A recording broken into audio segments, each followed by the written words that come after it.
Hi friends, Karthik Deepa சீரியலில் ஒரு அட்டகாசமான ரிவ்யூ பற்றி தான் இந்த வீடியோவில் பார்க்க போகிறோம். அதுக்கு முன்னாடி நம்ம சேனலை சப்ஸ்கிரைப் பண்ணாதவங்க கீழே இருக்கிற சப்ஸ்கிரைப் பண்ண கிளிக் பண்ணிவிட்டு பக்கத்தில் இருக்கிற பெல் ஐக்கனையும் கிளிக் பண்ணிவிடுங்க. இங்கே பார்த்தோன்னா நம்ம கார்த்தியை பழி வாங்கணுங்கிறதுக்காக முத்துப்பாண்டி என்ன பண்ணுறாங்கன்னா, ரேவதியை அடியாட்கள் வச்சு கடத்தினதும் இல்லாமல் ஒரு ஒரு கூடாரம் மாதிரி ஒன்று இருக்குது, அதுக்குள்ளே மறைச்சி வச்சிடுறாங்க.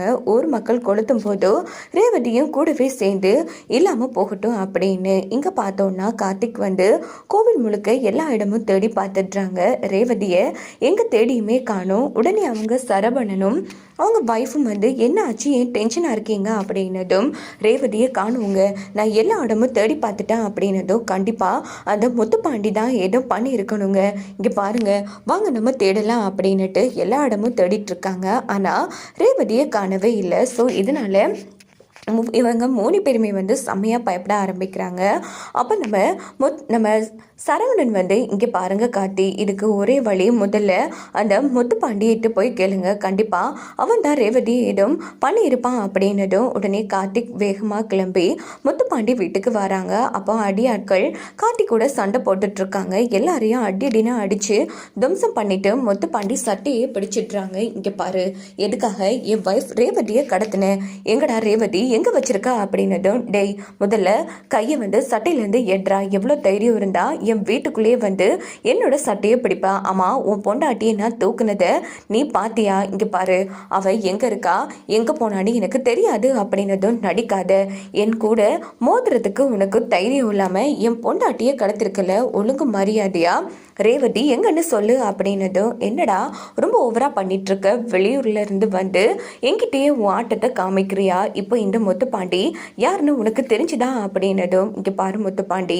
உனக்கு எனக்கு தான் பிரச்சனை, இதில் எதுக்கு தேவையில்லாமல் என் பொண்டாட்டியை இழுக்கிற, ஒழுங்கா ரேவதியை என்ன பண்ணுன்னு சொல்லு அப்படின்னதும், இங்கே பாரு எனக்கு எதுக்கும் எந்த சம்மந்தமும் இல்லை, நீ தான் பெரிய தில்லாலங்கடி ஆச்சு, முடிஞ்சா உன் பொண்டாட்டியை கண்டுபிடிடா பார்க்கலாம் அப்படின்னு சொல்லி முத்துப்பாண்டி சவால் விடுறாங்க. இங்கே பாரு, ரேவதிக்கு மட்டும் ஏதாச்சும் ஆயிடுச்சுன்னா உன்னை நான் உயிரோடவே விட மாட்டேன் அப்படின்னதும், இங்கே பாரு உன் பொண்டாட்டி இந்த ஊரில் தான் இருக்கா, முடிஞ்சா போகிறதுக்குள்ளே காப்பாற்றி காட்டுறா அப்படின்னு சொன்னதும், உடனே கார்த்தி என்ன பண்ணுறாங்கன்னா எல்லா இடமும் தேடிட்டுருக்காங்க. ஆனால் எங்கே தேடியுமே நம்ம ரேவதியை காணும். இந்த பக்கம் சரவணனும் அவங்க வைஃபும் என்னாச்சு கார்த்தி, ரேவதியை கண்டுபிடிச்சிங்களா அப்படின்னதும், இல்லைங்க அந்த முத்துப்பாண்டி எப்படி கேட்டாலும் தான் ரேவதியை கடத்தலன்னே சொல்லிட்டு இருக்கான், ஆனால் என்னால் கன்ஃபார்ம் பண்ணி சொல்ல முடியும், அவன் தான் ரேவதியை தூக்கி இருக்கான் அப்படின்னதும், இப்போது என்ன பண்ண போகிறோம் கார்த்தி, அவன் சரியான பொல்லாதவன், இதனால தான் சொன்னோம் இந்த பிரச்சனையெல்லாம் வேணாம், நீங்கள் 2 பேரும் ஊருக்கு கிளம்புங்கன்னு,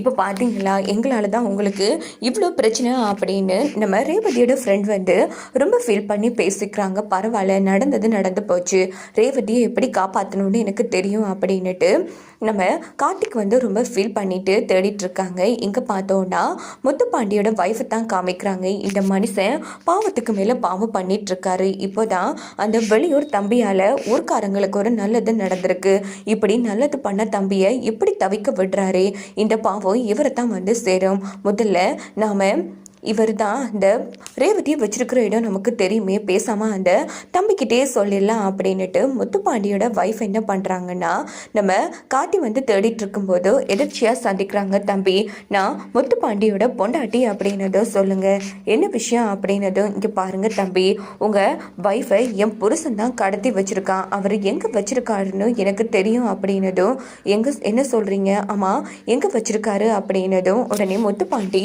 ரேவதியை மறைச்சி வச்சிருக்க இடத்தை உடனே முத்துப்பாண்டியோட வைஃப் சொல்லிடுறாங்க, ரொம்ப தேங்க்ஸுங்க தம்பி, இன்னும் கொஞ்ச நேரத்தால் ஊர் மக்கள் எல்லாரும் சேர்ந்து அதை கொளுத்துவாங்க, கண்டிப்பாக ரேவதி உயிருக்கே ஆபத்து, போய் எப்படியாச்சும் அவங்கள காப்பாற்றுங்க அப்படின்னதும் கார்த்தி நன்றி சொல்லிட்டு நேராக அந்த கோவிலுக்கு கிளம்புறாங்க. ஊர்க்காரங்களெல்லாம் சாமியை வணங்கிட்டு நேராக அந்த பந்தல் மேலே கொளுத்தலான்னு போகிறாங்க. அப்போ நம்ம கார்த்தி ஓடி ஒரு நிமிஷம் அப்படின்னுட்டு உடனே அதை அந்த கும்பமாக இருக்கிறத பிரிக்கிறாங்க. பார்த்தா அதுக்குள்ளே நம்ம ரேவதியை கட்டி போட்டு வச்சுருக்காங்க. இதை பார்த்த ஊர்க்காரங்களே வந்து செம அதிர்ச்சி ஆகிறாங்க. அச்சோ, என்ன தம்பி உங்கள் வைஃப் இங்கே இருக்காங்க அப்படின்னதும் அந்த முத்துப்பாண்டி தான் என்ன பழி வாங்குறதுக்காக இப்படி பண்ணிட்டேன் அப்படின்னதும் இதை கேட்ட ஊர்க்காரங்க வந்து செம்மையாக அதிர்ச்சி ஆகிறாங்க. அந்த முத்துப்பாண்டியோட அராஜகம் வர வர ஓவராக போயிட்டே இருக்கு. இந்த தம்பி தான் விளையாடி நம்மளை இன்னைக்கு கோவிலுக்குள்ளே கொண்டு வர அளவுக்கு வச்சிருக்காரு. இவருக்காக நம்ம எதுவுமே பண்ண இல்லை. இப்படி அவரை வைஃப் பண்ண அந்த முத்துப்பாண்டியை நம்ம சும்மாவே விடக்கூடாது.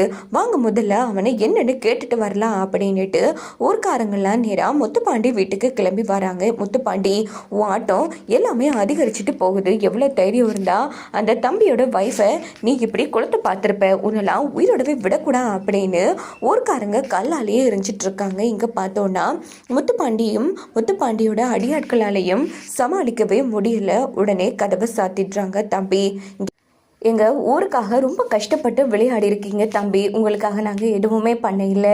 இனி இந்த முத்துப்பாண்டியால் உங்களுக்கு எந்த பிரச்சனையும் வராது.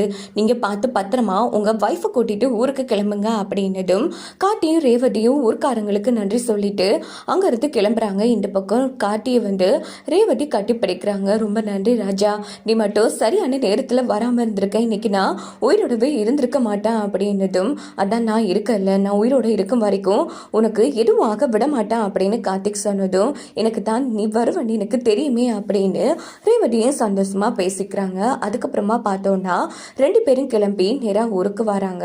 ரேவதியோட தலையிலையும் வந்து லேசாக கார்த்திக் கட்டு போட்டு விட்டுருக்காங்க. ஏன்னா அடிபட்டிருக்கும் நம்ம ரேவதிக்கு. நேராக பார்த்தோன்னா கார்த்திக் வந்து இப்போ அத்தை கோபமாக இருப்பாங்க. உன் தலையில் விட அடிபட்டிருக்கு ரேவதி, இப்போ என்னென்ன கேள்வி கேட்க போகிறாங்களோ தெரியலையே அப்படின்னதும் அதெல்லாம் பார்த்துக்கலாம் அப்படின்னு சொல்லிட்டு கார்த்தியும் ரேவதியும் நேராக வீடு வந்து சேர்ந்துடுறாங்க. அக்கா, உன் மருமகனும் உன் மகளும் வந்துட்டாங்க அப்படின்னதும் ஏய் ரெண்டு பேரும் வெளியிலேயே நில்லுங்க அப்படின்னு நம்ம சாமுண்டீஸ்வரி ரொம்ப கோபமாக சொல்கிறாங்க. அங்கே பார்த்தா ரேவதியோட தலையில் வந்து பலமாக அடிபட்டிருக்கு.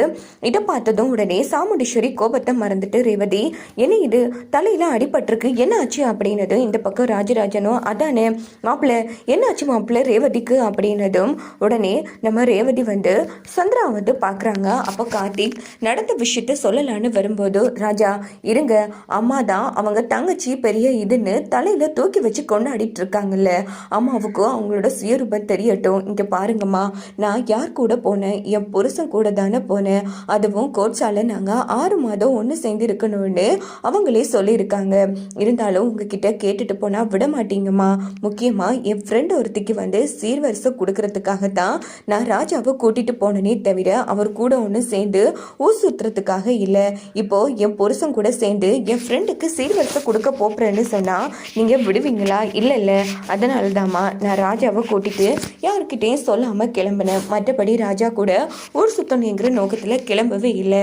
அது பிடிக்காம இந்த சித்தி தான் ஆட்களை வச்சு என்னை அடிச்சிட்டாங்க அப்படின்னதும் இது கேட்டு சந்திராவுக்கு தூக்கி வாரி போட்டுறது. ஏ ரேவதி, எவ்வளோ தைரியம் இருந்தால் இவ்வளோ பெரிய பொய் சொல்லுவா? ஆமாம், உங்கள் தங்கச்சி என்ன சொன்னாலும் நம்புறீங்க, ஆனால் நான் என்ன சொன்னாலும் நம்ப மாட்டேங்கிறீங்கல்ல.